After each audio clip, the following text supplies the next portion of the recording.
не се почитуваат дури и основните работнички права, правото на годишен одмор, прекувремена работа или слично. Но она што нас најмногу не загрижува, тоа е прекаријатот, каде што имаме најголем проблем.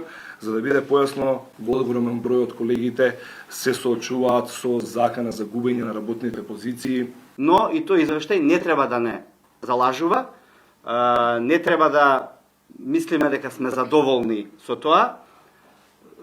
Мора да работиме многу посуштински и подлабоко, бидејќи не е само носењето закони, потребна е и нивна имплементација и создавање на вистински амбиент за слободно и независно новинарство на сите новинари.